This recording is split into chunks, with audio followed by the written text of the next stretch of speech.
बिस्मिल्लाहिर्रहमानिर्रहीम। अस्सलाम वालेकुम। हिंदुओं में एक गिरोह है जो कि अपने आप को हुसैनी ब्राह्मण कहलवाता है। ये होते हिंदू हैं, ब्राह्मण हैं, लेकिन खुद को कहते हुसैनी ब्राह्मण है। हुसैनी ब्राह्मण में कई बड़े बड़े नाम गुजरे हैं और कई बड़े बड़े भारतीय फनकार भी ऐसे हैं जो खुद को इमाम हुसैन अलैहिस्सलाम का पैरोकार कहते हैं। उन्होंने इस्लाम तो कबूल नहीं किया होता, मुसलमान नहीं होते वो, लेकिन इमाम हुसैन के पैरोकार खुद को कहलवाते हैं। ये लोग कौन हैं? ये अकीदा ये लोग आखिर क्यों रखते हैं? और भारत में वो कौन कौन से बड़े मारूफ नाम हैं जो कि खुद को हुसैनी ब्राह्मण कहलवाते हैं? आज की वीडियो में हुसैनी ब्राह्मण से मुतालिक मुकम्मल तफसीलात तारीख की रोशनी में आप तक पहुंचाएंगे। आप देख रहे हैं ट्रू इन्फो नेटवर्क और मैं हूं आमना गुल। नाज़रीन कराम, एक मारूफ तारीख दान और अफसाना निगार है इंतजार हुसैन। वो अपने एक कॉलम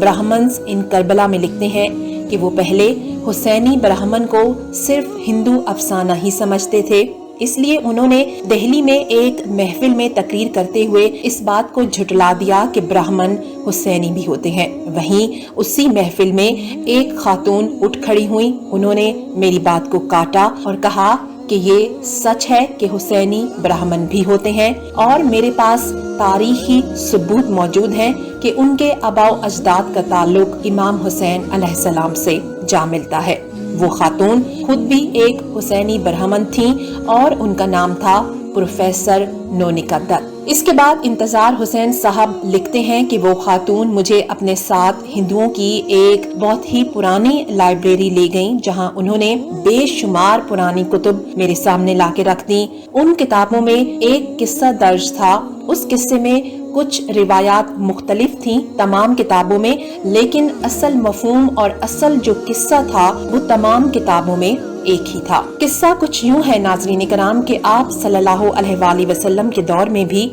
तिजारती काफले हिंद से मक्का जाते होते थे, क्योंकि उस वक्त मक्का तिजारती हब था। एक मालदार शख्स जिसका नाम राहिब दत्त था, वो भी हिंद से मक्का तिजारती सामान लेकर जाता था और वो शख्स बेऔलाद था लेकिन इंतहाई मालदार था। मक्का में ही उसने सुना कि एक शख्स है जिसका नाम मोहम्मद मुस्तफ़ा सल्लल्लाहु अलैहि वसल्लम है और उन्होंने नबुव्वत का दावा भी कर रखा है और उनका ये दावा बरहक है और लोग उनके दीवाने हैं। जो एक बार उनसे मिल लेता है उन्हीं का होकर रह जाता है और वो इंतहाई मेहरबान है, मोहब्बत करने वाले हैं और जिस शख्स के हक में जो भी वो दुआ कर दें वो दुआ पूरी हो जाती है। ये तमाम बातें सुन के राहिब दत्त के दिल में भी शिद्दत से ये शौक पैदा हुआ कि मैं भी उस अजीम शख्स की ज़ियारत करूं और उनसे औलाद के लिए दुआ कराऊं। पहले राहिब दत्त आप सल्लल्लाहु अलैहि वसल्लम से मिलने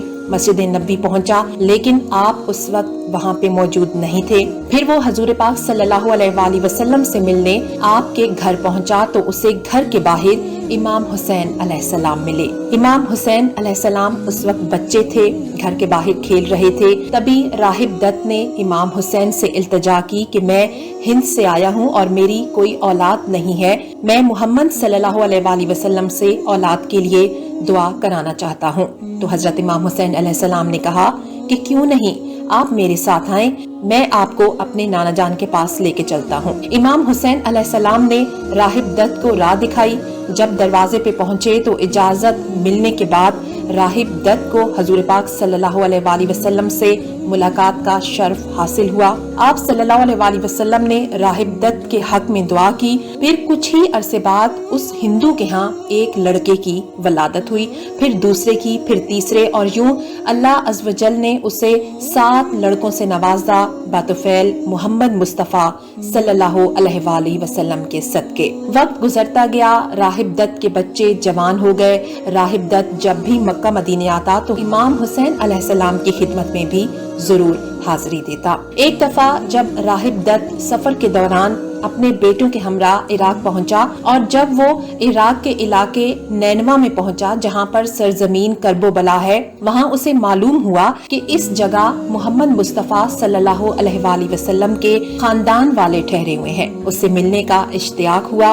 मजीद पूछगछ करने के बाद उसे सारे का सारा मामला समझ में आ गया। तब ये फौरन इमाम हुसैन अलैहिस्सलाम की खिदमत में अपने 7 बेटों के साथ हाजिर हुआ और करबला के मैदान में अपने बेटों समेत आप पे कुर्बान हो गया। कुछ रिवायात में आता है कि राहिब दत्त के 7 बेटे करबला में मारे गए, लेकिन राहिब दत्त कैदी बना लिया गया था और जब कैद से रिहाई मिली तो ये वापस हिंद आया और सियालकोट के करीब एक गांव है वतन वीरान, वहाँ पर ये खानदान फिर बसा और ये दत्त खानदान कहलवाया। तकसीम हिंद के बाद ये खानदान भारत चला गया और ये लोग मुख्तलिफ शहरों में फैल गए। सुनील दत्त जो के अदाकार संजय दत्त के वालिद हैं, ये भी खुद को हुसैनी ब्राह्मण कहलवाते हैं। सुनील दत्त की जो वाइफ है नरगिस, उनके वालिद भी पहले दत्त खानदान से थे और खुद को हुसैनी ब्राह्मण कहलवाते थे।